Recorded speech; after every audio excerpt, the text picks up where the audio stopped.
Hello everybody, I hope you guys are all doing good. This is my personal favorite boss in Diablo 3. A little bit of a subject matter I want to bring up because it was just something that didn't quite get expressed enough, I think.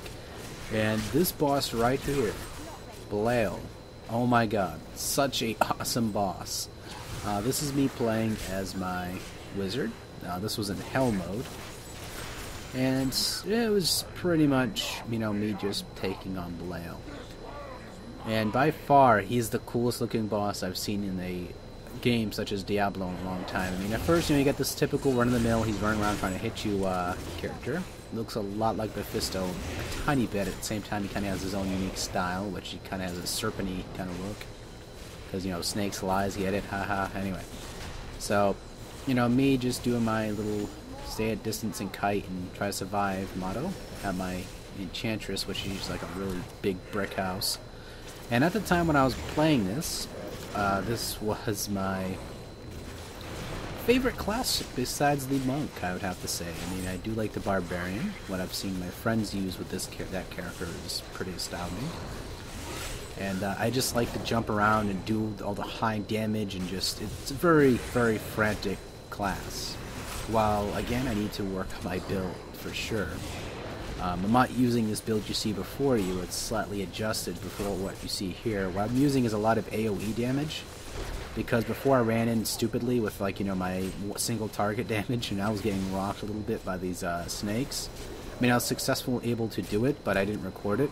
I wanted to see I was able to successfully beat these monsters, which it took way too long, it was annoying.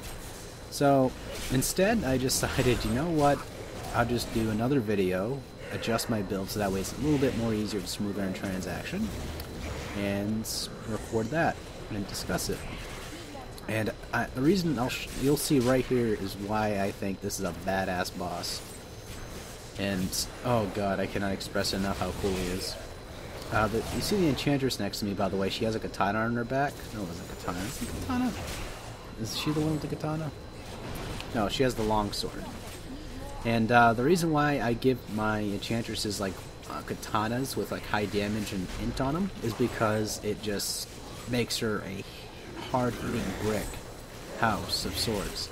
Just a really cool bit. Now, I'm not here today to talk about, what my build is for the wizard, and that's just how it is. It's just so now he's going to transform into what I consider the coolest part of this game. Here it is right here. Here it goes. A little bit laggy because the frame rate's dropping, because when that always happens. Look at that. You never think you would truly see this in a Diablo game, huh? That whole action-y style bossing right there. Teleported the hell out of the way. Using Fracture for my wizard. Really, really cool. I mean, look at that. So whenever, I teleport out of the way, usually my decoys get hit. And I have enough time to, it's a common usage skill in most wizards at Inferno. Most people like using the extra decoys as well.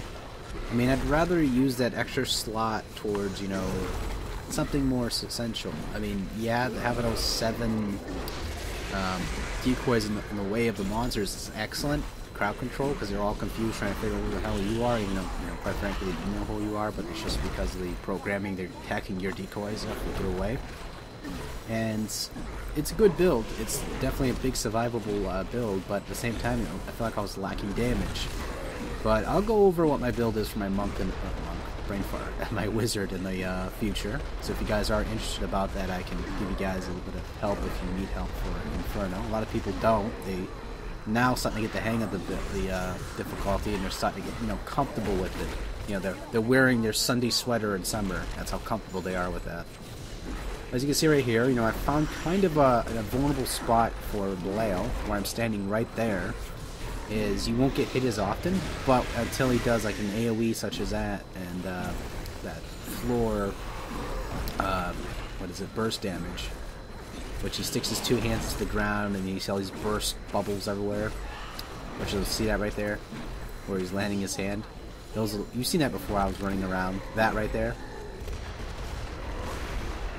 And you see right here, you know, it's really simple. Just pay attention really carefully to your health and the ground below you, and you'll get past that just fine. That usually lasts a couple moments, and he goes back and just slamming everything around him. Just keep close attention to your HP, and you should be fine.